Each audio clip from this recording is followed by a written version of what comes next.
ایک صحابی چڑیا کے بچے اٹھا کے لے آئے. وہ چڑیا شکایت لے کے آئی اور حضور کے کندھے پہ بیٹھ کر شکایت کرنے لگی کہ حضور آپ کے صحابی نے میرے بچے اٹھا لیے. بات تو چڑیا کے بچوں کی ہو رہی تھی نا. تو رسول کریم فرمانے لگے اس کے بچے چھوڑ دو. اور پھر حضور فرمانے لگے دیکھو یہ چڑیا اپنے بچوں سے کتنا پیار کرتی ہے. جب چڑیا اتنا پیار کرتی ہے تو رب اپنے بندوں سے کتنا پیار کرتا ہو. اللہ کتنی رحمت والا ہوگا. یعنی ہر بات میں رسول کریم نا، ہر بات میں اللہ کی رحمت کا ذکر. ایک جنگ کا موقع ہے تو صحابہ کرام علیہم رضوان فرماتے ہیں کہ دوران جنگ ایک عورت کا بچہ کھو گیا اور بچہ بھی دودھ پیتا تھا. دودھ پیتا بچہ کچھ دیر ملے نا تو ماں کی چھاتیوں میں دودھ جوش مارتا ہے. دودھ پیتا بچہ کھو گیا تو عورت دیوانوں کی طرح، مجذوبوں کی طرح بچہ تلاش کرتی. میرا بچہ کبھی ادھر جاتی ہے کبھی ادھر جاتی ہے، ڈھونڈتی ہے، تلاش کرتی، پریشان ہوتی. میرے رسول کریم کی نظر پڑ گئی، حضور کی نظر رحمت ہو گئی. تو محبوب فرمانے لگے صحابہ بتاؤ اس کا بچہ ڈھونڈو. ایک صحابی کہنے لگے حضور مجھے پتا ہے کہاں ہے، ابھی ملوا دیتا ہوں. تو حضور نے فرمایا یہ اپنے بچے سے کتنا پیار کرتی. عرض کی حضور نہ کوئی ماپ سکتا ہے، نہ کوئی تول سکتا ہے، نہ کوئی اندازہ کر سکتا ہے. حضور کی آنکھوں میں آنسو آ گئے. فرمایا اب ذرا ایک بات تو بتاؤ. یا رسول اللہ پوچھئے. فرمایا اگر اس کا بچہ اسے مل جائے تو یہ اسے آگ میں ڈالے گی؟ تو صحابہ عرض کرنے لگے حضور ہو ہی نہیں سکتا، یہ تو گرم ہوا نہیں لگنے دے گی. تو حضور فرمانے لگے میرا رب اس سے بہت بڑھ کر اپنے بندوں سے محبت کرنے والا اور اس سے بہت بڑھ کر اپنے بندوں پہ رحم کرنے والا ہے. ہمارے صوفیانہ روز دیکھا کرتے تھے کہ آج ہمارے دل میں ہمارے رب کی کتنی محبت ہے. آج کتنا میرا دل چاہ رہا ہے کہ میں اپنے اللہ کی طرف بڑھوں. روز ذائقہ محسوس کرتے تھے، طلب پیدا کر دیں. ہمارے مزاجوں کے اندر ہر چیز کی طلب پیدا ہو گئی ہے، لیکن وہ جو ایک خاص ذوق تھا نا اللہ کے قرب کا، اس کی چاہت، اس کی طلب، اس کی طرف بڑھنا، محسوس کرنا کہ میرا رب ہے، محسوس کرنا کہ میں کسی کا بندہ ہوں، مجھے کوئی رزق دیتا ہے. ہمارے صوفیاء، اولیاء، صحابہ، اہل بیت، انبیاء یہ ہر وقت محسوس کرتے تھے کہ میں کوئی شتر بے مہار نہیں، کوئی میرا ہے جو مجھے بنانے والا ہے، جو مجھے نوازنے والا ہے، جو مجھے عطا کرنے والا ہے. وہ اپنے رب کی چاہت کرتے، اپنے رب سے محبت کرتے، اپنے رب کی طلب پیدا کرتے، شوق بڑھاتے روز عبادت کا.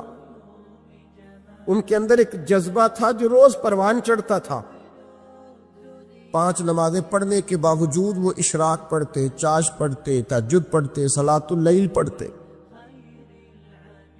وہ قرآن پاک کی تلاوت کرتے. پھر بھی کبھی ان کا ذوق آتا تو وہ دنیا سے کٹ کے مصلے پہ آ کے بیٹھ جاتے. لیکن وہ درد، وہ ذائقہ، وہ کیفیت، وہ چیزیں مان پڑتی جا رہی ہیں. قوم اگر کبھی کوئی مسئلہ پوچھتی ہے تو بڑا عارضی سا، رب دا طالب کوئی نہ ملیا، جو ملیا طالب زردہ ہوں. حضرت سلطان باؤ فرماتے ہیں کہ مطلب کدھر گئے لوگ جو رب کو طلب کرتے تھے، جن کی خواہش تھی کہ ہمیں اللہ کا قرب نصیب ہو، پیارے رسول صلی اللہ علیہ وسلم کی معرفت کا ذوق ہمیں نصیب ہو. وہ کہاں گئے؟ ہمارا ایک مقصد تھا. دیکھیں نا بڑا پیار آتا ہے اللہ کو اس بندے پہ. حضرت علامہ اسماعیل حقی رحمۃ اللہ علیہ فرماتے ہیں کہ اللہ نے فرشتوں سے کہا کہ میں نے انی جاعل فی الارض خلیفہ، زمین پہ نائب بناؤں گا. فرمایا میں زمین پہ نائب بنانے والا ہوں. تو کہنے لگے یا اللہ وہ تو فساد پھیلائے گا, خون ریزی کرے گا. تو اللہ نے فرمایا جو میں جانتا ہوں وہ تم نہیں جانتے, تمہیں نہیں پتا. تو علامہ اس میں لکی فرماتے ہیں وہ کیا تھا جس کو فرشتوں کو نہیں پتا تھا؟ فرماتے ہیں یہ وہی انسان کے اندر جو اللہ کے قرب کے متلاشی ہونے کا جذبہ تھا. فرشتے اسے جانتے, لوہے محفوظ پہ یہ تو پڑھ دیا تھا کہ یہ فساد کرے گا, یہ تو پڑھا تھا کہ ابو جہل فساد کرے گا. یہ نہیں پڑھ سکے تھے کہ ابو بکر رویا بھی کرے گا. یہ تو پڑھ لیا تھا انہوں نے, یہ تو پڑھ لیا تھا کہ اخنس بن شریک تلواریں نکال کے لوگوں کو قتل کرے گا. یہ نہیں پڑھا تھا کہ مولا علی شیر خدا مزدوری کریں گے اور جو مزدوری ملے گی وہ اللہ کے بندوں میں تقسیم کر دیا کریں گے. یہ تو انہوں نے پڑھ لیا تھا کہ ابو البختری, ابو لہب یہ لوگوں کے گلے کاٹیں گے. پر یہ نہیں پڑھا تھا کہ عثمان غنی رضی اللہ تعالیٰ عنہ قحط کے زمانے میں بھی کروڑوں کا مال اللہ کے راستے میں خرچ کر دیا کرے. وہ جو انسان کے اندر طلب ہے, وہ جو تڑپ ہے, وہ جو شوق ہے, وہ جو کیفیت ہے, وہ جو معرفت کا نور ہے, یہ اللہ کو بڑا ہی پسند, یہ بڑا ہی پسند. اس لیے حدیث قدسی میں رب فرماتا ہے مجھے تلاش کرنا ہو تو ٹوٹے ہوئے دلوں میں تلاش کیا, ٹوٹے ہوئے دلوں. اب وہ میں معرفت کی کیا بات کروں گا, پہلے تو میں کیا کر سکتا ہوں, لیکن اگر میں کروں بھی کہیں سے چلو پڑھ کے تو کروں کہاں؟ میں تو ابھی تک لوگوں سے 5 نمازوں کا وعدہ لے رہا ہوں. وہ معرفت کی بات, قرب الہی کا راستہ, وہ تو بڑی دور کی بات ہے, وہ تو بڑی آگے کی ہے. ابھی تو اب تو ہم یہ وعدہ لے رہے ہیں کہ داڑھی رکھ لو گے, سچ بولو گے, حلال کھاؤ گے. مطلب وہ جو ہمارے بزرگوں نے لکھا, وہ جو جذب ہے, وہ جو کیفیت ہے, وہ جو عبادت ہے, وہ جو تڑپ ہے, اور وہ پھر جو ایک مقام ہے کہ انسان اپنے رب کی اس طرح عبادت کرے کہ وہ اپنے رب کو دیکھ رہا ہے. وہ جو ایک مقام ہے, اور کم از کم یہ نہ ہو تو حضور فرمانے لگے اتنا تو ہو کہ رب تجھے دیکھ رہا ہے. لیکن وہ تو درجہ ہے نا بڑا آگے, ہم اسے بڑا آگے کی بات تصور کرتے ہیں, لیکن حضور نے اپنی امت کے لیے اسے ضروری قرار دیا. بھائیو تھوڑا سا نا آگے اٹھ کے, مطلب بڑے بڑے آدمی بن گئے ہم لوگ, بڑے آدمی کیسے بن گئے کہ جس کے پاس پھوٹی کوڑی نہیں ہوتی تھی اس کے اکاؤنٹ میں کروڑوں آ گیا تو وہ کہتا میں بڑا آدمی بن گیا.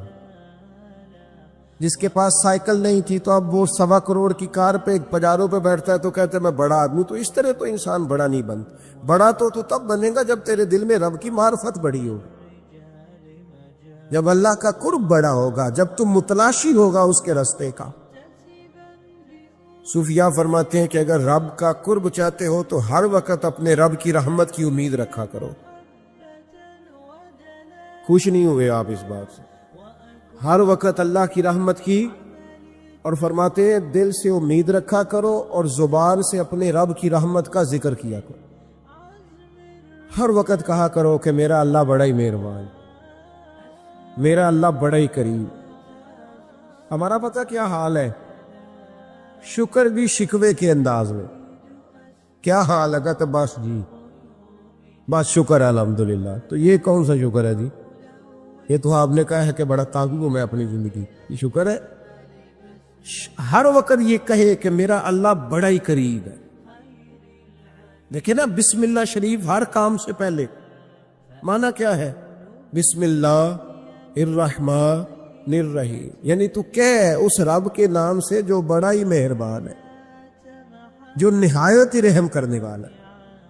ہر وقت کیا ہے کہ میرا اللہ بڑا مہربان ہے, میرا اللہ بڑا رحم. ہر وقت وہ خاص ذوق, وہ درد, وہ شوق, بس تو کہے کہ یار جو اللہ نے مجھے دیا ہے وہ شاید اللہ نے کسی اور کو دیا ہی نہیں.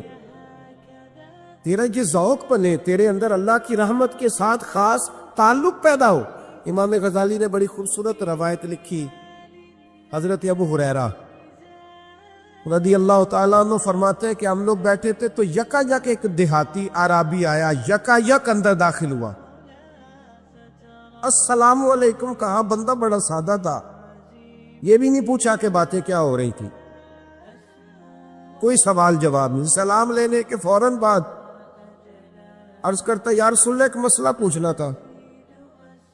کہتے ہم حیران ہو گئے کہ یار پہلے پوچھ تو لے، پہلے کیا بات ہو رہی، آتے ہی اپنی چھیڑ دی ہے۔ ایک مسئلہ پوچھنا تو حضور نے فرمایا پوچھو۔ عرض کرنے لگا حضور یہ بتائیں قیامت والے دن حساب کس نے لینا ہے؟ محبوب مسکرائے، فرمایا بولے آدمی سادی سی بات ہے، حساب اللہ نے لینا ہے۔ کہتے وہ بات سن کے نا تو چل پڑا، جواب سن کے تو چل پڑا، رکا ہی نہیں۔ تو حضور نے فرمایا ٹھہر تو جا، پہلے تو آیا ہے، سلام لی ہے، بات بھی کوئی نہیں کرنے دی، دھڑام سے اندر داخل ہوا ہے اور سوال کا جواب لیا اور پھر تو نے تبصرہ ہی نہیں کیا تو نکل گیا ہے۔ یا رسول اللہ حکم کرے۔ فرمایا کیا پوچھ رہا تھا؟ حضور پوچھا ہے کہ حساب کون لے گا؟ تو حضور فرمانے لگے میں نے بتایا اللہ لے گا، تو بولا کیوں نہیں؟ کہنے لگا یا رسول اللہ بس اتنا ہی پتہ کرنا تھا، اگر اللہ نے حساب لینا ہے تو پھر ہم نے باچی جانا ہے انشاءاللہ، تو پھر باچی جانا ہے۔ تو حضور فرمانے لگے کس طرح؟ کہنے لگا یا رسول اللہ جب وہ کریم غالب آئے گا نا، جب اس کا غلبہ آئے گا تو وہ بڑا قریب ہے، اس نے معاف ہی کرنا ہے، اس نے معاف ہی کرنا ہے، اس نے کرم ہی کرنا ہے۔ عدل کرے تے تھر تھر کمبن، عدل کرے تے پھر تھر تھر کمبن، اچیاں شانہ والے تے فضل کرے تے بخشے جاون، میرے جائے منہ کالے۔ فرمایا اس نے معاف ہی کرنا ہے۔ حضرت ابو ہریرہ کہتے ہیں کہ حضور نے فرمایا ٹھیک ہے تو جا۔ وہ چلا گیا تو حضور رونے لگے۔ فرماتے ہم نے عرض کی حضور کیا ہوا؟ تو محبوب فرمانے لگے بندہ بڑا سادہ تھا پر بات بڑی کھری کر گیا ہے، بڑی کھری بات کر گیا ہے۔ کریم جب غالب ہوتا ہے تو معاف ہی فرماتا ہے۔ تو بھائی سادے لوگوں کو بھی پتا تھا کہ اللہ کی رحمت کی بات، ہمارے گھروں میں، ہماری گفتگو میں، ہمارا ایک دوسرے سے ملنا، ناراض نہ ہونا، مایوسی کی باتیں کرتے، مایوسی۔ میں انتظار میں ہوں، میں انتظار میں ہوں کہ کوئی بندہ مجھے ملے اور آ کے کہے میں بڑا راضی ہوں، بتائے اللہ کا شکر کیسے کرنا۔ میں انتظار میں ہوں، اتنے سالوں میں مجھے بندہ کوئی نہیں ملا، جو ملا اس نے یہی کہا پریشان بڑا ہوں دعا کر دے، بڑی اذیت ہے، سب سے زیادہ میں ہی تنگ ہوں، کچھ کرے، کوئی وظیفہ بتائے، کوئی تعویذ دے، کوئی ملے نا یار، کوئی ملے، کوئی کہے کہ الحمدللہ تعالی۔ اور میں نے تعلیم کے لیے صرف اور اظہار نعمت کے لیے، تشکر کے لیے کئی دفعہ آپ کے سامنے یہ کہا ہے کہ الحمدللہ جس طرح کے استاد مجھے ملے شاید کسی کو نہ ملے، اور میں نے اظہار تشکر کے طور پر کہا ہے پھر کس طرح کے شاگرد مجھے ملے ہیں اتنے اچھے فرما بردار شاید کسی کو نہ ملے، اور جس طرح کے سادے اور درویش ماں باپ اللہ نے مجھے عطا فرمایا۔ اب تو بڑا تیز لوگوں کا زمانہ ہے نا، شاید کہیں میسر آئے۔ اور میں کہا کرتا ہوں اتنے فرما بردار مرید بھی نہیں ملتے، لوگ تو کہتے ہیں فرما بردار نہیں ملتے، ہمیں الحمدللہ فرما بردار، تابع دار ہر لحاظ سے اچھے ملے۔ اس کی وجہ یہ ہے کہ جیسے مرشد اللہ نے ہمیں عطا فرمایا ایسا کسی کو اللہ نے عطا، تو شکر کرے اللہ کی نعمتوں، شکر کریں۔ بس جہاں بیٹھیں گے جملے ٹوٹیں گے، جہاں بیٹھیں گے پریشانی۔ مجھے کچھ بندے ایسے ملتے ہیں دنیا میں جو صرف وہ اکیلے ہی ٹھیک ہے، یعنی ابا جی نے بھی ظلم ہی کیا ساری زندگی، اماں نے بھی ظلم ہی کیا، استاد بھی سارے غلط مل گئے، اور ہر بندہ ہی انہیں، اور پھر بعد میں اولاد ملی تو نافرمان ہی مل گئی۔ تو میں کہتا ہوں یار یہ ہو نہیں سکتا ویسے۔ بہرحال چلو اگر تو کہتا ہے تو بات سمجھ میں آتی ہے کہ ہو سکتا ہے کچھ سانحہ ایسا ہو گیا ہو، اللہ کی رحمت کی بات کرے۔ میرے نبی کریم علیہ السلام نے فرمایا بندہ سادہ تھا پر بات پتے کی کر گیا۔ ایک بھیک مانگنے والی خاتون تھی تو بادشاہ کے پاس بھیک مانگنے آئی، تو بادشاہ کو پسند آ گئی، اس نے شادی کر لی۔ اب اس کو عادت تھی بھیک مانگ کے کھانے کی، تو کنیزوں سے کہا کرتی تھی کہ فٹافٹ نہ روٹی لے کے آیا کرو، میں 2-3 دفعہ مانگوں تو پھر لایا کرو، چونکہ ایک نشہ ہے نا، تو میں مانگوں 2-4 دفعہ تو پھر۔ تو انسان بہت سارے نشے کرتا ہے، یہ مانتا نہیں، یہ موبائل، یہ فیس بک، یہ سارے نشے ہی ہیں، اپنی فوٹو لگا لینا، سارا دن اسی کو دیکھتے رہنا. اور بڑے بڑے سیانے بندے جو وزادار ہیں، بڑے وزادار لوگ ہیں، لیکن وہ بھی سنجیدگی کے قائل نہیں، اس طرح کے نشوں کا شکار ہیں. یہ سارے نشے ہیں جو ہم نے پال لیے. ہمارے صوفیاء، ہمارے بزرگ فرماتے ہیں کہ تم اس طرح کرو، اگر سارے نشوں سے بچنا چاہتے ہو تو سجدے کا نشہ شروع کرو، سجدے کا نشہ شروع کرو. یہ نا اقبال کہتے ہیں وہ عطار ہو، رومی ہو، رازی، آپ بات کو سمجھیں، عطار ہو، رومی ہو، رازی ہو، غزالی ہو، کچھ ہاتھ نہیں آتا بے آہ سحرگاہی. کہتے ہیں بہت بڑا صوفی ہو جیسے فرید الدین عطار تھے، بہت بڑا تصوف کا امام ہو جیسے امام غزالی تھے، بہت بڑا تفسیر کا استاد ہو جیسے امام رازی ہو. عطار ہو، رومی ہو، رازی ہو، غزالی ہو، پر کچھ ہاتھ نہیں آتا بے آہ سحرگاہی. اگر سویرے اٹھ کے روتا نہیں نا اللہ کی بارگاہ میں، اگر تہجد نہیں نہ پڑھتا تو کچھ ہاتھ نہیں آتا بے آہ سحرگاہی. پھر اس کو کوئی چیز نصیب. میری بات کی سمجھ آ رہی ہے آپ حضرات؟ جب تک آپ سویرے نہیں اٹھتے، آپ اللہ اللہ نہیں کرتے، آپ کو نوافل کا چسکا نہیں، عبادت کا مزہ نہیں. فرمایا میری عبادت کرو، یہ شوق پیدا کرو، میں نے تمہیں پیدا کیا ہے. ہم لوگوں کے نشے ہیں، مختلف نشے ہیں، بڑا عجیب رنگ ہے. محفل کی صدارت کرنے والے بڑے پیر صاحب، بڑے القابات، بیچ میں سے بندہ تلاش کرنے سے بھی نہیں ملتا، اتنے بڑے لقب ہیں اس کے. لیکن وہ سج سنور کے 2.5 گھنٹے بیٹھا رہا محفل میں، اور نماز کا وقت آیا تو اس نے مختصر سی پڑھی، وہ نکل گیا. وہ ہلکے سے سجدے کیے. اتنا بڑا عشق رسول نعت کا، ہو کیا بات ہے. اور عشق رسول کا بہت بڑا پیغامبر، بہت بڑا مبلغ، تو بیچارہ سمجھ ہی نہیں سکا کہ اللہ کے رسول نے فرمایا تو نماز پڑھ میری آنکھیں ٹھنڈی ہو جائیں گی. تو یہ نشے کے عادی تو ہیں پر حقیقت کے قائل نہیں. یہ بس ٹھیک ہے خوابوں کی دنیا میں لوگ زندہ ہیں، پر جن کو یہ جو نشہ تھا نا عبادت کا، یہ میرے رسول پاک کی چاہت ہے، یہ میرے نبی کریم علیہ السلام کی. آپ دیکھیں نا حضور مہینوں مہینوں جا کے غار حرا میں بیٹھتے، کیا وہاں تبلیغ کرتے تھے؟ کوئی کتاب لکھتے تھے؟ رسول کریم علیہ السلام مہینہ مہینہ رہتے غار حرا میں. کوئی نہ مجھے دیکھے، کوئی نہ مجھے ملے. حضور یہاں کیا ہے؟ فرمایا میں اپنے رب کی عبادت کروں گا. نبی کریم علیہ السلام نے سجدوں کے ساتھ پتھروں اور پہاڑوں کو آباد کر دیا، سجدوں کے ساتھ. آپ کا سجدہ آپ کو بہت ساری چیزوں سے چھڑا لیتا ہے، یہ بہت ساری جگہوں سے جھکنے سے بچا لیتا ہے. صوفیاء، اولیاء یہ کیا کرتے تھے؟ یہ سجدے کا ذوق ہی تو پیدا کرتے تھے. سجدے کا ذوق. شاہ عبدالعزیز دباغ رحمۃ اللہ تعالی علیہ اپنے مریدوں سے فرمایا کرتے تھے کہ اگر تم پکے نمازی بن جاؤ نا، تہجد گزار ہو جاؤ، تو میرے پاس آنا جانا چھوڑ دینا. اور اس کی حضور کیوں؟ فرمایا میں تمہارے اور رب رسول کے رستے میں رکاوٹ نہیں بننا چاہتا، اب میرا مقصود ہے تمہیں وہاں تک پہنچانا. جب پہنچ گئے تو پھر میری ضرورت ختم ہو گئی. ہاں کبھی وسوس آئے، شک پیدا ہو، تکلیف ہو تو آنا، ورنہ میں نہیں چاہتا کہ میں رکاوٹ بنا رہوں. تم اللہ اللہ کرو، اس مالک کو راضی کرو. میرے رسول پاک علیہ وسلم نے فرمایا بندہ اللہ کے سب سے قریب اس وقت ہوتا ہے جب وہ سجدے کی حالت میں ہوتا ہے. کس کے قریب ہوتا ہے؟ اللہ کے سب سے قریب ہوتا ہے. وہ بڑا نیڑے ہے رب کے، بڑا قریب ہے، اس لیے کہ وہ حالت سجدہ میں. وہ جب سجدے کرتا ہے نا، اس کی بارگاہ میں جب جھک جاتا ہے. آپ ذرا سجدے کی کیفیت دیکھیں نا، زبان بھی یہاں ہے، آنکھ بھی یہاں ہے، کان بھی، عقل بھی ساری، اس نے سارا کچھ رکھ دیا سجدے میں.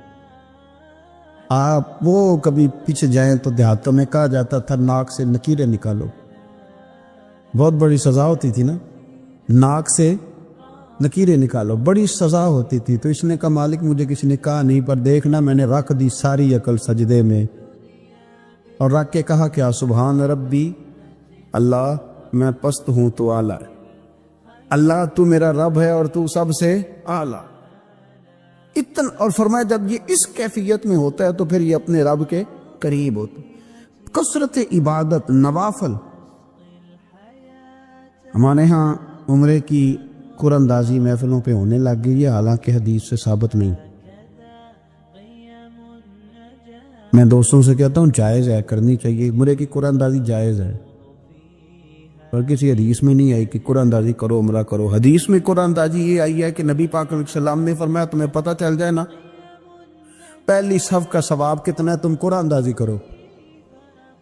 عمرے کی قرآن اندازی کا تو پوسٹر چھپتا ہے، تو یہ والی قرآن اندازی کب ہونی ہے؟ ہونی چاہیے کہ نہیں؟ حضور نے فرمایا تمہیں پتہ چلے کہ اس کا ثواب کتنا تو تم قرآن اندازی کرو، تم قرآن ڈالو۔ ایک صحابی تھے حضرت ابو فاطمہ رضی اللہ تعالیٰ عنہ، یہ ترمذی شریف کی حدیث ہے۔ نبی پاک علیہ السلام نے فرمایا ابو فاطمہ قیامت کے دن مجھ سے جلدی ملنا چاہتے ہو کہ دیر کے ساتھ؟ تو کہنے لگے حضور کون ہوگا جو دیر سے ملنا چاہے؟ ہم نے تو جان دے دی وعدہ دیدار پر، مجھے لگتا ہے کہ یہ سودا نقد و نقد ہو جانا ہے، کیونکہ ہم نے جان دے دی وعدہ دیدار پر۔ آپ نے وعدہ کیا تھا کہ مریں گے تو پھر زیارت ہوگی، تو مر گئے ہم زیارت کی خاطر۔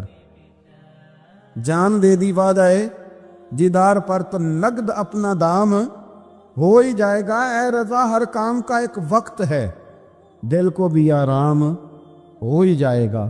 تو حضرت ابو فاطمہ رضی اللہ تعالیٰ عنہ سے نبی پاک صلی اللہ علیہ وسلم نے فرمایا جلدی ملنا چاہتے ہو کہ دیر سے؟ اس کی حضور فٹافٹ ملنا ہے، میں نے قیامت کے دن آپ سے جلدی ملنا ہے۔ تو نبی پاک علیہ السلام نے فرمایا پھر اس طرح کرنا، دنیا میں رہ کے سجدے زیادہ کرنا، پھر سجدے زیادہ کرنا، قیامت میں ملاقات جلدی ہو جائے گی، قرب ملے گا تمہیں۔ اپنے بچوں کے اندر دیکھیں نا، ہم شوق پیدا کرتے ہیں، ہمیں صحیح لفظ نہیں بولنے آتے پر ہم بچوں میں شوق پیدا کرتے ہیں کہ پتر ڈاکٹر بن جائے گا تو بڑا نفع کرے گا، تو لوگوں کی خدمت کرے گا، ملک و ملت کی خدمت کرے گا، تیرے ابا کا نام روشن ہوگا، تیرے دادا کی تعریفیں ہوں گی۔ ہم یہ ذوق پیدا کرتے ہیں، ہم اپنے نوجوانوں کے اندر یہ فکر پیدا کرتے ہیں، انہیں ہم سمجھاتے ہیں کہ میاں جب تم پڑھو گے محنت کرو گے تو فلاں آدمی کی طرح تمہارا نام ہوگا۔ یہ جتنا ذوق ہم بچوں کے اندر ان چیزوں کا پیدا کرتے، ہمیں حکم ہے کسی طرح ہم ذوق پیدا کریں کہ پتر نماز پڑھے گا تو اللہ راضی ہو جائے گا، تو سجدہ کرے گا۔ دیکھیں نا میرے رسول کریم علیہ السلام نے فرمایا 7 سال کے بچے کو مسجد لے کے جاؤ، یعنی اسے شوق دلاؤ، اس کے اندر یہ خاصیت پیدا کرو کہ اس کا دل کرے مسجد میں جانے کی، اس کے اندر یہ خصوصیات لاؤ کہ وہ ہمارے ہاں نا ہر چیز کو پروموٹ کیا جا رہا ہے، ہر چیز کو، یعنی سر سنگیت سکھانے کے لیے اکیڈمیاں بن گئی ہیں، ہر شے پروموٹ ہو رہی ہے، عبادت کا جذبہ کم ہوتا جا رہا ہے، اللہ کا ذوق ہمارے اندر نہیں رہا۔ اور اتنا مشکل ہم نے اپنے لیے بنا لیا ہے کہ وہ بندہ جو بڑی زبردست مذہبی گفتگو کر رہا تھا اور تگڑی بات کر رہا تھا، کیا بات ہے، لیکن نماز کے بارے میں کمزوری دکھا جاتا ہے، نوافل کے بارے میں وہ چپکے سے نکل جاتا ہے۔ امام احمد بن حنبل رحمۃ اللہ تعالی علیہ، مسند امام احمد بن حنبل 14 جلدوں میں ہے مارکیٹ میں، اور مجھے تو خیر پسند ہی بڑی ہے، میں نے کئی دفعہ پڑھی ہے، اور کیا بات ہے امام احمد بن حنبل کی، کیسے تگڑے قسم کے محدث تھے اور اللہ نے کتنا انہیں اعزاز عطا فرمایا ہوا تھا، یہ کوڑے بھی کھاتے تھے دین کی خاطر، سارا کرتا لہو سے بھر بھی جایا کرتا تھا، بڑا اعزاز والا شخص تھے، بڑے اعزاز والے، حدیثیں جمع کرنا، حدیثیں لکھنا، حدیث پڑھانا، سارا دن رہتے تھے، کہہ سکتے تھے کہ میں کر تو رہا ہوں کام، اور حدیث بھی موجود ہے کہ عالم عابد سے افضل ہوتا ہے، پر اس کے باوجود امام احمد بن حنبل رحمۃ اللہ علیہ 300 نفل فرض نمازوں کے علاوہ پڑھا کرتے تھے، 300 نوافل روز پڑھا کرتے تھے. ان کے بیٹے نے کہا ابا جی مکان خریدنا ہے تو وہ جگہ کہاں کر کے لوں, بہت ساری آبادیاں. تو فرمایا پتر وہاں لینا جہاں مسجد قریب ہو. میرے رسول کریم سید عالم صلی اللہ علیہ وسلم اتنا پسند کرتے مسجد کو, اتنا پسند کرتے نماز کو, کہ رسول کریم صلی اللہ علیہ وسلم تہجد کی نماز بھی پڑھتے, پھر حضور فجر کی نماز بھی پڑھتے. نبی پاک وتر کو الگ کر کے پڑھتے, عشاء کے ساتھ نہیں پڑھتے. یہ تو ہم اس لیے اجازت دی ہمارے بزرگوں نے کہ بعد میں اٹھے گا کون علیحدہ وتر پڑھنے کے لیے, عشاء کے ساتھ پڑھ لے. وتر پڑھتے, تہجد پڑھتے, فجر پڑھتے, اشراق پڑھتے, چاشت پڑھتے, پھر مغرب کی نماز کے بعد 6 رکعت اوابین پڑھتے, پھر رات کو صلاۃ اللیل پڑھتے. سیدہ عائشہ صدیقہ کہتی ہیں زمانہ سو جاتا اور میرے رسول مصلی بچھا کے کھڑے ہو جاتے. او یار کھیتی باڑی کر کے نہیں, محنت مزدوری کر کے نہیں. جناب عائشہ کہتی ہیں میں یہ بھی دیکھتی کہ حضور ایک آیت شروع کرتے تو ساری رات اسی کو پڑھتے, اور میری نظر جاتی تو قدم مبارک پہ ورم آ جاتا. یار نماز پڑھ کے اتنی مشقت کر کے, اتنی جد و جہد کر کے ورم آ گیا, یا رسول اللہ اتنی محنت کیوں کرتے ہو؟ فرمایا افلا اکون عبدا شکورا, کیا میں اپنے رب کا شکر گزار بندہ نہ بنوں؟ صحابہ کا ذوق عبادتوں کا, ریاضتوں کا, تلاوتوں کا, طبیعت ہے ان کی. وہ ایک دوسرے کو, حضرت مولا علی شیر خدا کرم اللہ تعالی وجہہ الکریم کے زمانے میں روم کے بادشاہ نے کہا یار یہ مسلمانوں کا پتہ تو کرو, یہ آخر کیوں اتنے زیادہ مجاہد ہیں. اس زمانے میں جاسوس بھیجنے کا مزاج تھا, اب تو جاسوس پکڑا جاتا ہے, اب تو جاسوس ہو, اور جاسوسی کا شوق ویسے آج بھی ہے. عرض کروں تھوڑی سی بات اس عنوان سے. پتہ کیا ہمارا مسئلہ ہے, ہم جہاں جاتے ہیں نا وہاں تھوڑی خوشبو سونگنے کی کوشش کرتے ہیں. وہ کیا ہے تو یہ کیا ہے تو ادھر کیا ہے تو تھوڑا سا ادھر کیا ہے. میرے رسول پاک پڑھیے درود شریف, سارے پڑھیے ذرا زور سے, صلی اللہ تعالی. نبی پاک علیہ السلام نے فرمایا جاسوسی نہ کرنا ورنہ تم بندوں کو خراب کر دو گے, اور فرمایا اس طرح نہ ہو کہ تم کسی کے آپ کھول نہ نکلو تو تمہارے پہلے کھول جائیں. یہ جو ذوق ہے نا یہ ختم کریں, چھوڑیں. مطلب آپ کس چکر میں پڑے ہوئے ہیں, اتنی زیادہ توجہ کرنے کی کیا ضرورت. نے کام سے کام رکھیں, اس میں بندہ تھوڑا سا نا آسان رہتا ہے. یہ جو بہت زیادہ ٹٹولنے والے لوگ ہوتے ہیں نا وہ بیچارے پھر عمر ٹٹولتے ہی گزار دیتے ہیں, اس لیے کہ مزاج ہی بہت پکا ہے. بوری کا منہ کھول کے اندر تک ہاتھ ڈالنا, تو پھر کئی دفعہ سامنے سے بچھو بھی لڑ جاتا ہے, خرابی ہوتی. تو جاسوسی کی جاتی تھی. اس نے بھی جاسوس بھیجے کیونکہ قبیلوں کے لوگ تھے, کچھ مسلم کچھ کافر, پہچانے نہیں جاتے تھے لوگ. تو کچھ لوگ اس نے بھیجے, انہوں نے آ کے نا تحقیق کی, ریسرچ کری کہ آخر ماجرا کیا ہے. تو واپس جا کے انہوں نے رپورٹ دی نا روم کے بادشاہ کو. اس رپورٹ کا ایک جملہ بڑا شاندار ہے. وہ کہنے لگا بادشاہ ہمیں مسلمانوں کی کوئی سمجھ نہیں آئی, ہمیں کوئی سمجھ نہیں آئی. انہوں نے کہا کیوں نہیں سمجھ آئی؟ کہنے لگے یار عجیب بندے ہیں, جب رات مصلی پہ بیٹھتے ہیں تو یوں لگتا ہے ان کا دنیا سے رشتہ ہی کوئی نہیں, کوئی کسی کو نہیں جانتا. کوئی اپنے دکھ سنا کے رو رہا ہے, کوئی اپنی بات کر کے رو رہا ہے. لگتا ہے کہ ان کے کوئی رشتہ ہے ہی نہیں جب مصلی پہ بیٹھتے ہیں. اور فرمایا جب سویرے یہ جہاد کرنے نکلتے ہیں تو لگتا ہے ان سے زیادہ دلیر ہی کوئی نہیں.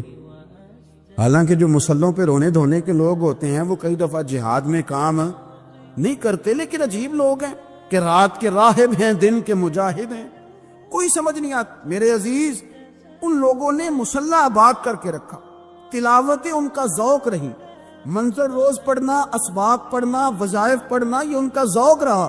اعلیٰ حضرت بریلوی رحمت اللہ نے 1000 کتاب لکھی ہے, لیکن الوظیفۃ الکریمہ کے نام سے جو وہ صبح و شام وظائف پڑھتے تھے وہ الگ انہوں نے ان کو بیان کیا, پابندی کے ساتھ اپنی اللہ اللہ کرتے. شیخ شہاب الدین سہروردی رحمت اللہ علیہ اس پر ایک بندے نے اعتراض کیا. اس نے کہا جی آپ کس قسم کے صوفی ہیں, مرید بیٹھے ہیں اور آپ وہاں نفل پڑھ رہے ہیں. یہ بڑا مسئلہ ہوتا ہے نا, جو بندہ ملنے آتا ہے وہ اپنے ٹائم کے حساب سے آتا ہے, اور اس کا یہ بھی خیال ہوتا ہے کہ پیر صاحب جو ہیں وہ چونکہ درویش ہیں تو نہ انہیں روٹی کھانی چاہیے نہ سونا چاہیے, چونکہ وہ درویش ہیں, اور ہم چونکہ درویشوں کے ماننے والے ہیں لہذا ہمارا یہ طریقہ ہونا چاہیے کہ جیسے ہم کہیں درویش ویسے ہی کر جائے. حالانکہ جس کو آپ درویش کہیں گے آپ اس کی مانیں گے, آپ منوائیں گے نہیں, تو ہمارا مزاج ہوتا ہے شیخ شہاب الدین پر لوگوں نے اعتراض کی، حضور لوگ ملنے آئے ہیں، زیارت کرنے آئے ہیں، یہ بندے دعا کرانے آئے ہیں، اللہ اللہ کرانے آئے، اور آپ نفل پڑھ رہے ہیں۔ کیا جملہ ہے، کیا حسن ہے، کیا خوبصورتی ہے۔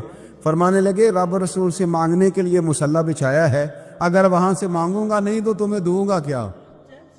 پہلے مجھے کچھ لے تو لینے دو، اگر میرے پلے کچھ ہے ہوگی تو آگے دوں گا نا۔ تو میں مانگنے گیا تھا کہ یا اللہ دے، تیرے بندے لینے آئے ہیں، دے تو میں کچھ لوں گا تو آگے دوں گا نا۔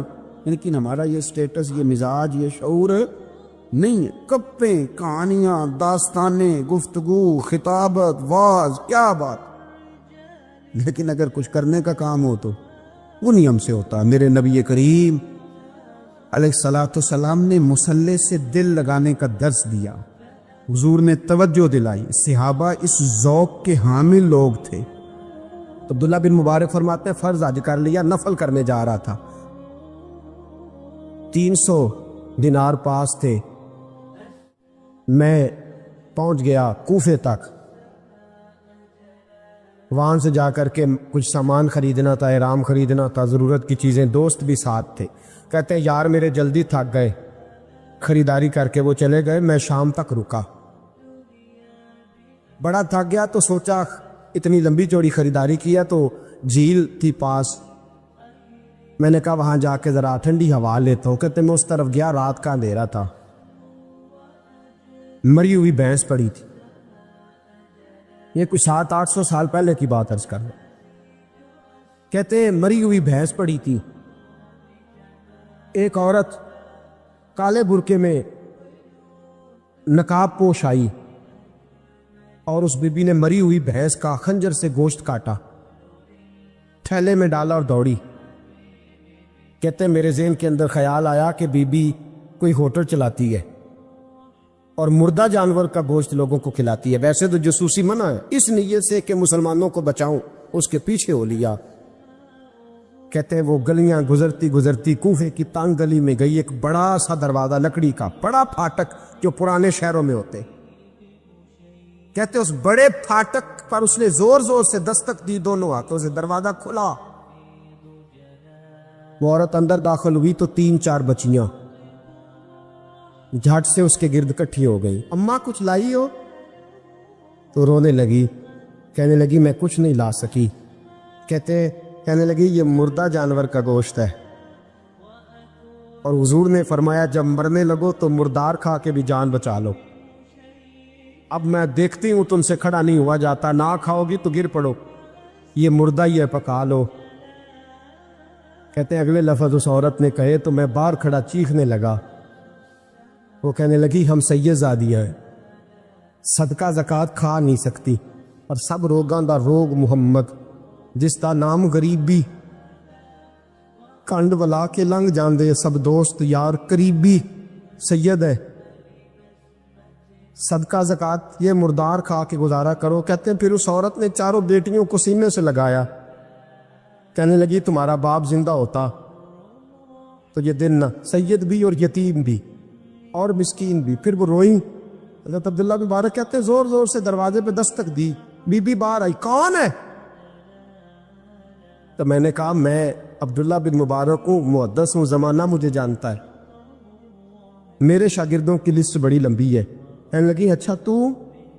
کہنے لگا یہ 300 دینار ہے، تو مہربانی کرے تو رکھ لے، چلے اپنا کام کرے، ہم جانے ہمارا۔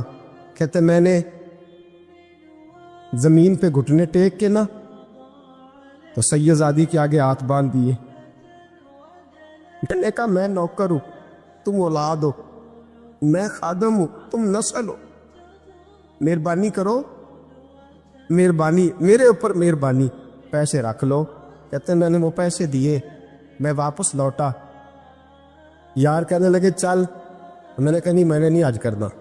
کہنے لگے کوئی نیا پلاٹ لینے کا پروگرام بن گیا، کوئی نئی انویسٹمنٹ، لوگ تانے دیتے ہیں نا۔ کہتے ہیں میں نے کہا یار جیسے تمہاری مرضی سمجھ لو، یہ میرا راز ہے، میں بتاتا نہیں۔ فرماتے ہیں لوگ حج کرنے چلے گئے، میں وطن آ گیا، 6 ماہ کے بعد قافلے لوٹے، میرے نبی نے فرمایا تو میرے امتی کی پریشانی دور کر، اللہ کامل حج کا ثواب دے گا۔ فرمایا میرے حبیب علیہ السلام کے امتی حضرت عبداللہ بن مبارک فرماتے میں آیا حج کر کے، حاجی آئے تو میں بڑی حسرت کے ساتھ میں گھر میں روتا تھا، سوچتا تھا آج وہ مینا میں ہوں گے، آج وہ مزدلفہ عرفات میں ہوں گے، آج وہ لوگ جمرات کی رمی کر رہے ہوں گے۔ میں تڑپ کے سوچتا تھا ادھر رسول کی حاضری دے رہے ہوں گے۔ کہتے میں روتا تھا، جب حاجی لوٹے 6 ماہ کے بعد تو حاضری دینے گیا، ملنے گیا، پہلا دروازہ کھولا حاجی صاحب نے، میں نے کہا مبارک ہو۔ کہتے ہیں بہن مبارک دی ذرا سنیے گا۔ کہتے ہیں وہ حاجی مجھے ڈانٹنے لگے، کہنے لگے چھوڑ یار، اتنا بڑا آدمی ہو کے تو غلط بات کرتا ہے۔ میں نے کہا کیا ہوا؟ کہنے لگے تو نے ہمیں کہا کہ جانا نہیں، اور پھر ہم مینا میں آوازیں دیتے رہے تو بات ہی نہیں سنتا تھا۔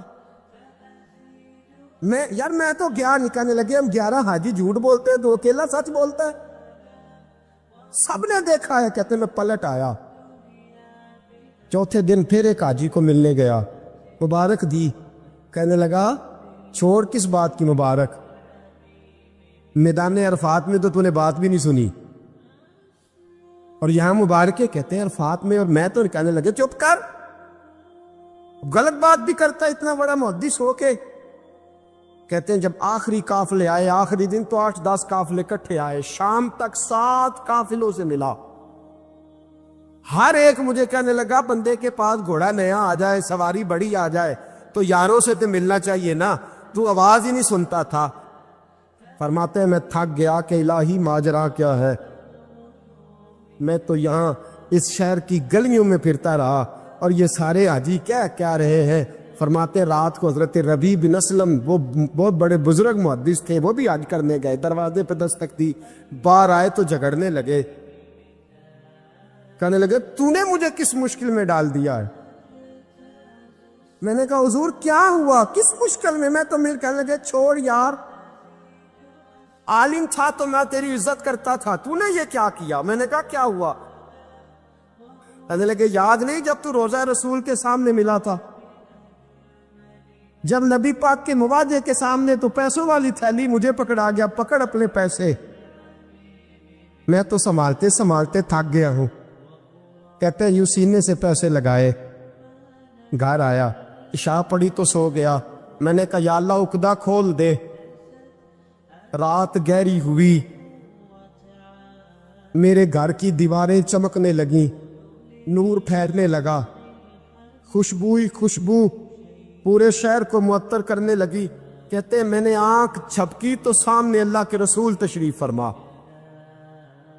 سامنے محبوب تشریف فرما ہے۔ خواب میری وچ آیا ماہی، میں اودے گل وچ پا لیاں باواں، تے ڈر دی ماری اکھ بھی نہ کھولاں، کتے پھر وچھڑ نہ جاواں۔ فرماتے میں محبوب پاک کی زیارت کی، اب میرا دل تھا حضور بولے، کوئی بات کرے، محبوب بولے، لب کھولے۔ فرمایا کیا؟ حضور نے فرمایا میں تجھے کتنے اور گواہ بھیجوں کہ تیرا حج ہو گیا ہے، میں کتنے گواہ بھیجوں کہ حج تیرا، فرمایا کتنے گواہ بھیجوں کہ حج ہو گیا۔ میرے حبیب نے فرمایا اٹھ کے تھیلی کھول کے گن لے، تو نے 300 دینار دیے تھے، میں نے 400 کر کے واپس کیے۔ فرمایا کن؟ حضرت عبداللہ بن مبارک نے 60 حج فرمائے۔ اس کے بعد کتنے حج کیے؟ ایک فرض کیا ہوا تھا 61 ہو گئے۔ فرماتے ہیں میں بار بار گیا، اور جب بلایا سرکار نے خود ہی انتظام ہو گئے۔ فرماتے ہیں بار بار میرے حبیب نے فرمایا تو آ چاہے نہ آ، رب نے تیرے نام کا فرشتہ بنا دیا ہے جو قیامت تک تیری طرف سے حج کرتا رہے گا، قیامت تک تیری طرف سے مینا، مزدلفہ، عرفات، جبل رحمت پہ آتا رہے گا، میری بارگاہ میں درود پڑھتا رہے گا، حج فرشتہ کرے گا، ثواب اللہ تیرے نامہ اعمال میں لکھے گا۔ میرے دوستو، میرے نبی نے فرمایا میرے امتی کی ایک پریشانی دور کر، اللہ قبول حج کا ثواب عطا فرمائے گا۔ غریبوں کا حج ہے کہ نہیں؟ بولے اشراق چاشت پڑھ، حج ہے۔ 2 لوگوں کی صلح کرا، حج ہے۔ علماء کی نوکری کر، ایک دفعہ 70 حج تجھے ملیں گے۔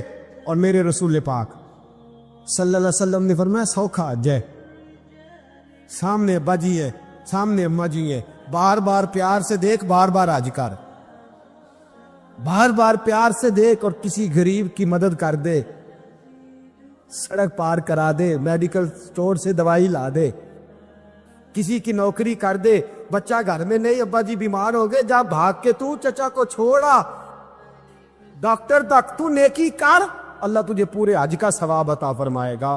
حج بڑے ہے، کرنے کی تیاری کرو، حج کا بڑا موقع ہمیں میسر آتا ہے، بس پروگرام بناؤ۔ صحیح مسلم کی حدیث، کتاب کا نام کیا ہے، اور بڑی مضبوط حدیث، میرے نبی پاک صلی اللہ علیہ وسلم فرماتے ہیں کچھ لوگوں کو اللہ قیامت میں کھڑا کرے گا، اور کھڑا کر کے فرمائے گا چلو جنت میں جاؤ۔ عرض کرے گی مولا ہم تو پاپی گناہگار، پتہ سارا سردار نو کیتی ہیں دا، ہم تو بڑے گناہگار، کس وجہ سے جنت؟ فرمایا تمہارے حج کی برکت سے، تم نے حج کیا تھا نا، اس برکت سے جنت۔ تو بندے عرض کریں کہ مولا ہم تو ماڑے تھے، غریب تھے، گئے ہی نہیں، حج کیا ہی نہیں، تو حج کی وجہ سے معاف کر رہا ہے؟ تو رب کریم فرمائے گا جب حاجی جاتے تھے دل تڑپتا تھا نا، جب حاجی جاتے تھے آنکھیں برستی تھی، جب حاجیوں کے قافلے نکلتے تھے اس وقت تمہارے دل میں خواہش پیدا ہوتی تھی، فرمایا تم تڑپا کرتے تھے، میں نے تڑپ پر ہی تمہیں حج کا ثواب دیا، اور خالی ثواب نہیں دیا، اس حج کی برکت سے آج جنت بھی عطا فرما رہا ہوں۔ ایسے بھی لوگ دیکھے ہیں، مسجد نبوی ہے، رسول اللہ کا شہر ہے، سر سجدے میں ہے، روح پرواز کر گئی کہ مسجد نبوی میں سر سجدے میں رکھا ہے، اور اللہ تبارک و تعالیٰ نے محبوب کے قدموں میں موت عطا فرمائی۔ رب کریم نے ساری مخلوق میں بڑا حسن پیدا کیا ہے، لیکن میرے محبوب کا حسن وہ ہے جس کی پیدا کرنے والا بھی تعریف فرماتا ہے، جو اس کی شان کے لائق ہے۔ وَالضُّحَىٰ وَاللَّيْلِ إِذَا سَجَىٰ، اللہ قسم اٹھاتا ہے۔ اور نبی پاک علیہ الصلوۃ والسلام نے نا خوبصورتی کو ایک نئی معنویت بھی دی ہے، ایک نئی معنویت، ایک نیا ذوق حضور نے۔ ہمارے ہاں خوبصورتی مہنگا کپڑا پہننے کا نام تھا، ہمارے یہاں خوبصورتی مہنگے جوتے پہننے کا نام ہے، ہمارے یہاں خوبصورتی مہنگے ترین گھر کو دیکھ کر لوگ کہتے ہیں کیا سجایا ہے، کیا سوارا ہے، کیا ٹائلیں ہیں، کیا رنگ کرایا ہے، کہاں سے قالین خریدا ہے۔ لوگوں نے خوبصورتی دنیا کی ان مہنگی ترین چیزوں کا نام رکھا ہے، حضور نے خوبصورتی کی تعریف ہی بدل دی۔ محبوب نے سادے کپڑوں کو خوبصورتی بنایا، حضور نے ظاہری طور پر کچے گھر کو خوبصورتی بنایا۔ رسول پاک صلی اللہ تعالی علیہ وسلم کے کپڑوں کو پیوند لگے ہوتے تھے، حضور سادہ لباس پہنتے تھے، نبی کریم زمین پر آرام فرما ہوتے تھے، پر جدھر جدھر سے گزر جاتے تھے نہ گلیاں خوشبو سے مہک جایا کرتی تھی، انوار و تجلیات کی بارش ہوتی تھی، جو دیکھتا تھا نا، میں کیا مثال دوں، کیا بات سمجھانے کے لیے مثال دینی پڑتی ہے نا، کوئی مثال دینی پڑتی ہے نا، کسی کا تذکرہ کرنا پڑتا ہے۔ حضور کا حسن سمجھانے کے لیے کس کی مثال دیں، کہاں سے وہ ڈھونڈ کے لائیں جس کو پہلے بیان کر کے حضور کا حسن سمجھایا جا سکے، جس جیسا رب نے پیدا ہی کوئی نہیں کیا۔ کوئی ایسی چیز ہوتی، کوئی چلو کوئی دور دور کا ہی کوئی تعلق ہوتا تو کوئی مثال دے لیتے، کہنے لگے نہیں یارو کوئی شے ملی نہیں، کوئی مثل نہیں ڈھولن دی، تو چپ کر مہر علی تھے جا نہیں بولن تے، یہ ہے ہی نہیں مثال، کہاں سے مثال تلاش کریں، کہاں سے لائیں؟ دوستو اگر حسن سے پیار کرنا ہے نا، خوبصورتی سے ہی پیار کرنا ہے، تو حضرت برا بن عازب فرماتے ہیں، اور صحیح بخاری میں موجود ہے، فرماتے ہیں کائنات میں سب سے خوبصورت چہرہ مدینے والے رسول کا ہے۔ اگر کسی نے حسن سے ہی پیار کرنا ہے نا، تو حضور کے آنے کے بعد زیادتی ہے پھر کسی اور سے پیار کرنا۔ اگر خوبصورتی سے ہی پیار کرنا ہے نا تو پھر یہ اس نے ٹھیک نہیں کیا کہ اتنے بڑے جلوے. حضرت عبداللہ بن رواحہ کہتے ہیں نبی پاک کوئی معجزہ بھی نہ دکھاتے، نہ حضور ڈوبے ہوئے سورج کو موڑتے، نہ چاند کے 2 ٹکڑے کرتے، نہ پتھر کلمہ پڑھتے، نہ درخت سجدہ کرتے، کوئی معجزہ بھی نہ دکھاتے، بس حضور نہ بیٹھے رہتے تو حضور کا لوگوں نے چہرہ ہی دیکھتے جانا تھا اور کلمہ پڑھتے جانا تھا. حضور کا چہرہ حضور کی نبوت کی دلیل کے لیے کافی تھا. کائنات میں بڑی تعریفیں کی گئیں، بڑا کچھ کہا گیا، لیکن میں کہہ رہا ہوں لوگوں نے نا خوبصورتیاں خرید کی ہیں، خرید کی ہیں. حضور نے تو خوبصورتی کا رنگ ہی بدل دیا ہے، عنوان ہی بدل دیا ہے. حضور نے ایک نئی طرح دی ہے، ایک نیا ذوق دیا ہے. یعنی محبوب کریم صلی اللہ تعالی علیہ وسلم کو پسینہ آتا ہے. حضرت انس بن مالک رضی اللہ تعالیٰ عنہ فرماتے ہیں کہ دیکھیں نا پسینہ بہت سارے لوگوں کو بھاتا نہیں. یعنی پسینہ بعض اوقات کوئی کسی کے پسینے سے تکلیف میں نہ بھی ہو تو لوگ کہتے ہیں یار مجھے پسینہ آ گیا ہے میں ذرا کپڑے بدل لوں. حضرت انس بن مالک کہتے ہیں نبی کریم علیہ السلام کبھی کبھی نا ہمارے گھر میں آرام کرتے تھے، میری اماں چمڑے کا بستر بچھاتی تھی. میں نے کہا حضور نے نا خوبصورتی کا عنوان بدل دیا ہے. لوگ جسے خوبصورتی سمجھتے تھے حضور نے اس عنوان کو بدل کے رکھ دیا، وہ بالکل معنویت جاذبیت الگ تبدیل کر دی. کبھی پسینے سے بھی لوگوں نے فیض لیا ہے، لیکن یہاں رنگ بدل دیا نا، عنوان بدل دیا نا، نبی کریم تبدیل کر دیے نا سارے احوال دنیا کے. کہتے ہمارے گھر میں حضور کبھی کبھی آرام کرتے تھے، میری والدہ جس دن پتہ ہوتا حضور جہاں آرام فرما ہوں گے چمڑے کا بستر بچھاتی.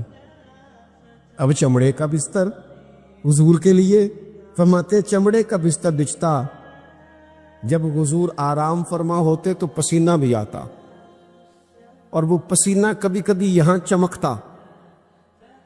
کہنے دو نا مجھے موک چند بدر شاشانی، اے جے متھے چمک دی لاٹ نورانی. کہ وہ کبھی کبھی پسینہ نہ حضور کے رخ نور پر چمکتا، بازوؤں پر چمکتا، پھر اس کے چند قطرے نہ وہ چمڑے کے بستر پر بھی گرتے. کہتے حضور اٹھ کے چلے جاتے تو میری اماں جلدی کرتی، وہ حضور کا سارا پسینہ سنبھال کے بوتل میں ڈالتی. میں کہتا اماں اس کا کیا کرنا ہے؟ تو اماں کہتی ذرا سونگنا، دنیا میں ایسی خوشبو کہیں ہے جو خوشبو مدینے والے کے پسینے میں ہے؟ اور یارو دیکھو نا کسی درویش نے کیا کہا ہے، وہ کہتا ہے مدینے میں سکون کیوں ہے، قرار کیوں ہے، خوشبو کیوں ہے، ٹھنڈک کیوں ہے، دل کیوں لگتا ہے؟ وہ کہتے عرصہ ہوا طیبہ کی گلیوں سے وہ گزرے تھے، اب تک ان گلیوں میں خوشبو ہے پسینے کی. عرصہ ہوا طیبہ کی گلی. تو اگر کسی نے حسن سے پیار کرنا ہے تو پھر وہ جبر نہ کرے، وہ آئے نہ میرے رسول سے پیار کرے، آئے نہ حضور کی سادگی سے پیار کرے، آئے نہ میرے رسول کریم کے بظاہر کچے گھر سے پیار کرے، آئے نہ حضور کے سادے لباس سے پھوٹنے والی نورانیت سے پیار کرے. اگر حسن سے ہی پیار کرنا ہے تو صحابہ کہتے ہیں ہم نے دیکھا ہے چاند چمکتا، حضور کے مقابل چمکتا دیکھا ہے. لیکن حضرت جابر بن سمرہ کہتے ہیں مجھ سے قسم لے لو جب حضور کے چہرہ نور سے کپڑا ہٹتا تھا چاند منہ چھپاتا پھرتا تھا. ہم نے دیکھا ہے چاند کی روشنی ماند پڑتی تھی چاند کی روشنی. عرب کے چاند جب وہ کسی نے نا کہا ہے قیامت کے نقشے سارے بدل جانے ہیں، تو کہا کیسے بدلیں گے؟ حضور کی دعا سے، نبی پاک کی سفارش سے، یا سارے انبیاء مل کے عرضیاں پیش کریں گے؟ تو نہیں، اس نے کہا بس حضور نے جب آ جانا ہے نا، جب وہ بس نا ایک بکل مار کے نا، ویسے بھی سونا پیس بٹامنے جاندا ہے، جب آ جانا ہے نا انہوں نے تو آنے سے ہی نا چہرہ ہی دیکھ کے وہ تبدیلی آ جائے گی ماحول میں. کچھ لوگوں کے آنے سے ہی تبدیلی. مجھے ایک دوست مدینے میں کہنے لگے بڑی باتیں سوچ کے آیا تھا، بڑا کچھ ذہن میں تھا، یہاں آ کے ہوا کیا ہے؟ میں نے کہا اتنے نہیں بولیا جاتا، ਨਾਲੇ ਇੱਥੇ ਨਾ ਦੋ ਬਾਤਾਂ ਹੈ, ਇੱਕ ਤੇ ਬੋਲਿਆ ਜਾਂਦਾ ਨਹੀਂ ਤੇ ਦੂਜੀ ਗੱਲ ਇਹ ਬੋਲਣ ਦੀ ਲੋੜ ਹੀ ਨਹੀਂ ਰਹਿੰਦੀ। میرے امام نے کہا لب واہ ہے آنکھیں بند ہے پھیلی ہے جھولیاں، لب واہ ہے چپ بولنا نہیں، لب واہ ہے آنکھیں بند ہیں اور پھیلی ہیں جھولیاں، اکھاں میٹ لو چپ کر جاؤ تے چولی اگے کرو، دسو چاہیے کیجے۔ لب واہ ہے آنکھیں بند ہیں پھیلی ہے جھولیاں، کتنی مزے کی بھیک تیرے پاک در کی ہے۔ اگر کسی نے حسن سے پیار کرنا ہے تو پھر آئے نا میرے رسول پاک سے کرے، آئے نا حضور سید عالم سے کرے، آئے نا رسول کریم کی رعنائیوں سے کرے۔ کچھ لوگوں کو نا اس بندے سے پیار ہوتا ہے جس کے پاس علم و حکمت بڑی ہوتی، کہتے ہیں یار بندہ دانا ہے، بڑا خوبصورت شاعر ہے، بڑا اچھا ادیب ہے، بڑا اچھا خطیب ہے، بڑا اچھا بولتا ہے، بڑا فصیح و بلیغ ہے، بڑی اعلیٰ بات کرنے والا ہے، بڑا با کمال ہے۔ اور دنیا کے بڑے بڑے اسکالروں کو پڑھنے والوں اور کائنات کے بڑے بڑے ادیبوں کے جملے رٹنے والوں اور بڑے بڑے شعر و ادب کی دنیا میں جینے والوں اور بڑے بڑے فصیح و بلیغ گھنٹوں تک ایک عنوان پر بولنے والے لوگوں کی باتیں سننے والوں، آپ کو اگر علم و حکمت سے پیار کرنا ہے تو اس کے ساتھ پیار کرو جنہوں نے دنیا میں آ کے کسی سے پڑھا نہیں پر ساری کائنات کو پڑھا دیا ہے۔ وَعَلَّمَكَ مَا لَمْ تَكُنْ تَعْلَمْ، رب کہتا ہے حبیب آپ جو نہیں نہ جانتے تھے سارا ہی آپ کو سکھا دیا ہے۔ حضور زمین پہ بیٹھے تھے، تشریف فرما تھے، کسی نے کہا یا رسول اللہ یہ سوال، رسول کریم اٹھے، امامہ سیدھا کیا، میرے محبوب نے چادر اوڑھی، کندھے پہ رکھی، ممبر پہ آ کے بیٹھ گئے، فرمایا جو دل کرتا ہے پوچھو، میں ہر سوال کا جواب دوں گا، پوچھو نا جس کے جو جی میں آتا ہے۔ حضرت عمر کہتے زور سے عصر تک بیان کیا، نماز پڑھی، پھر ممبر پہ، عصر سے مغرب تک حضور نے باتیں بتائیں، پھر نماز پڑھی، پھر ممبر پہ، عصر سے مغرب تک کہتے کریم نے ہمیں اتنا نوازا، اتنا نوازا، اتنا نوازا کہ جنتی جنت میں چلے گئے، جہنمی جہنم میں چلے گئے، زندگیاں ختم ہوئیں اور قلم ٹوٹ گئے، پر تیرے اوصاف کا ایک باب بھی پورا نہ ہوا۔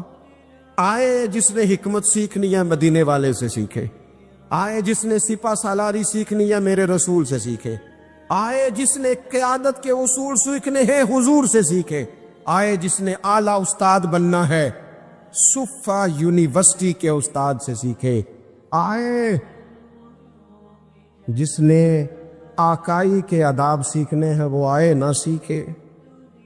اگر نہ سمجھ آئے تو کروڑوں رکھنے والے عبد الرحمن ابن عوف کے آقا کی شفقت ان کے ساتھ بھی اسی طرح کی ہے، اور جن کی جیب ظاہری طور پر خالی ہے ان بلال کے ساتھ بھی محبوب کا تعلق اسی طرح کا ہی ہے۔ آئے نہ دیکھے آئے، اور رسول کریم نے نہ صرف لوگوں کو اس طرح سے حکمت سکھائی ہے، اس طرح کی حکمت سکھائی ہے کہ صرف انہیں آداب زندگی اور طور طریقے نہیں بتائے، حضور نے اس طرح کی درویشی کی، اس طرح کی سادگی بتائی کہ امیروں کا فقیر ہونے کو دل کرنے لگا، اور فقیر سمجھ لگے کہ ہم سے بڑا تو بادشاہی کوئی نہیں، ہم سے بڑا تو تگڑا ہی کوئی نہیں۔ یہ دیکھو نا حضرت عثمان غنی امیر باپ کے بیٹے، حضرت مصعب ابن عمیر امیر ماں کے بیٹے، حضرت عبد الرحمن بن عوف امیر، لیکن کبھی مسجد کا جھاڑو، کبھی حضور کے دروازے کی نوکری، اور سجنا آویخ یار منون دی خاطر اساں کی پیس وٹائے۔ ان امیروں کو نہ فقیری کے ڈھب سکھائے، اور یہ ہے بلال حبشی، کہتے میں غلام، میرا باپ غلام، دادا پردادا غلام، گھر سارے غلاموں کے، لیکن میں وہ والا غلام ہوں کہ کبھی آ جاؤں نا محفل میں تو عمر جیسا بندہ اٹھ کے کھڑا ہو جاتا ہے اور میرا بازو تھام کے لاتا ہے۔ عمر جو دھرتی پہ درہ مارے تو زلزلے رک جائیں، عمر اعلان کر دے تو دنیا کانپ جائے، لیکن سیدنا بلال کہتے ہیں میرا بازو تھامتے عمر، اپنی جگہ پہ بٹھاتے، میں رو پڑتا، میں کہتا سونے غریب ماں کا پتر ہوں، میرا ابا چکی چلاتا تھا، کام کرتا تھا، اتنا احساس۔ تو کہتے سیدنا عمر کہتے ہو پہلے کی بات ہے، اب تو حضور کے غلام ہونا، انت سیدنا بلال جب سے تو مدینے والے کا غلام بنا ہے، ہم سب کا تو سردار ہو گیا ہے، تو سردار ہے ہمارا۔ علم و حکمت یہاں سے سیکھو، یہاں سے سیکھو۔ اور اگر کچھ لوگ کہتے ہیں جی مجھے فلانے سے اس لیے پیار ہے کہ اس کے پاس دولت ہے، پیسے ہیں، اس کے پاس اقتدار ہے، مجھے محبت اس لیے ہے کہ وہ بندہ جو ہے وہ بڑی طاقت رکھتا ہے، کسی مشکل میں کام آئے گا، مجھے اس لیے محبت ہے کہ اس شخص کے خزانے بڑے بھرپور ہیں تو کہیں میری مشکل حل کر دے گا۔ پیسے والے لوگوں سے بھی تو لوگوں کو پیار ہو جاتا ہے نا، وہ کہتے ہیں یہ میرے اوپر احسان کر دے گا، کوئی نیکی کر دے گا، کہیں مشکل آ جائے گی تو کام آئے گا۔ تو اگر خزانے والوں سے ہی پیار کرنا ہے تو پھر ان سے تو نہ پیار کرو، جن کے پاس خزانے تو ہیں دل کوئی نہیں، جن کے پاس تجوریاں تو ہیں بانٹنے کا جذبہ کوئی نہیں، جن کے پاس بینک بیلنس تو ہے لیکن ان کے پاس مروت کا حسن کوئی نہیں، جو باتیں تو بڑی رکھتے ہیں لیکن سینے میں غریب کا درد نہیں رکھتے، پھر ان سے محبت کرنے کی کیا ضرورت ہے؟ پھر ان سے پیار نہ کرے۔ جو صحیح بخاری میں موجود ہے، مدینے والے محبوب فرماتے ہیں میں سو رہا تھا، اللہ کریم نے خزانوں کی کنجیاں ہی مجھے عطا فرما دی ہیں۔ فرمایا زمین کے خزانوں کی کنجیاں میرے دونوں ہاتھوں میں لا کے رکھ دی ہیں، اللہ نے محبوب کو محبوب بنا لیا ہے، یعنی محبوب و محب میں نہیں میرا تیرا، رب کریم نے کنجیاں ہی دے دی۔ میرے اعلیٰ حضرت فرمانے لگے زمین و زمان تمہارے لیے، مکین و مکان تمہارے لیے، چنین و چنا تمہارے لیے، ہم آئے یہاں تمہارے لیے، اٹھیں بھی وہاں۔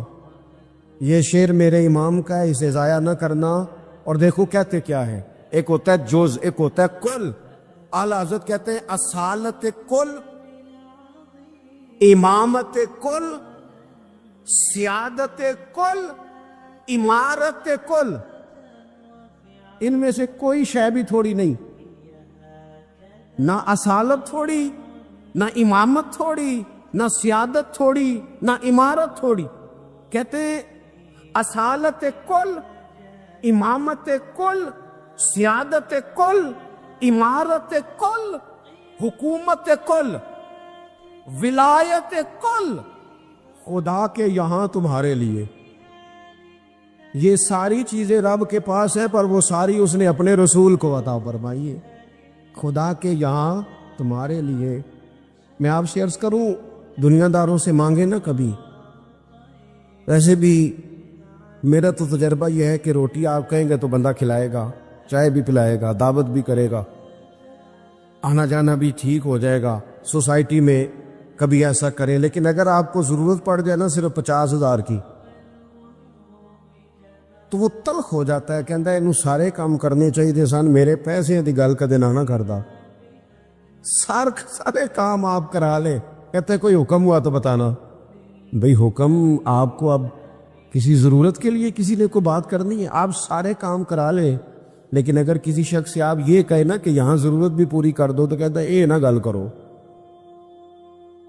یہ تو مسئلہ ہی ٹھیک نہیں۔ بلکہ وہ میں بڑا پرانا بڑی دیر سے کہہ رہا ہوں کہ اگر کبھی خدا نہ کرے کسی بندے سے ویسے ہی ضرورت پڑے، اللہ اپنا فضل ہی کرے، لیکن شروع سے دیکھتے آ رہے ہیں جو بڑے دعوے کرتے ہیں نا حکم کرنا حکم کرنا حکم کرنا، جب حکم کی باری آتی ہے تو کہتے ہیں راتی دسنا اسی سویرے ہی منڈا ٹوریا ہے، وہ بالکل حکم اسی وقت گول مٹول ہو جاتا ہے۔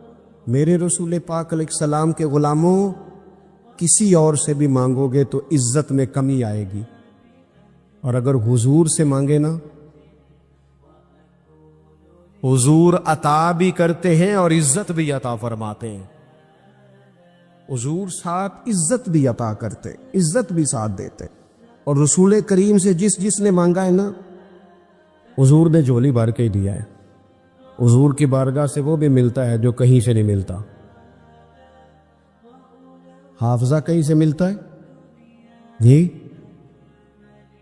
یہ ملتا ہوں تو پھر تگڑیاں دے بال ہی ذہین ہونے سن صرف. غریبوں کے بچے ذہین حافظہ کہیں سے ملتا. لیکن صحیح بخاری ہے نا, حضرت ابو ہریرہ فرماتے ہیں عرض کی یا رسول اللہ حافظہ بڑا کمزور ہے. تو حضور نے فرمایا چادر بچھا. چادر یعنی وہ حافظہ چلو میں نہیں دینا, وہ کسی چھوٹے برتن میں نہیں دینا, تو چادر بچھا.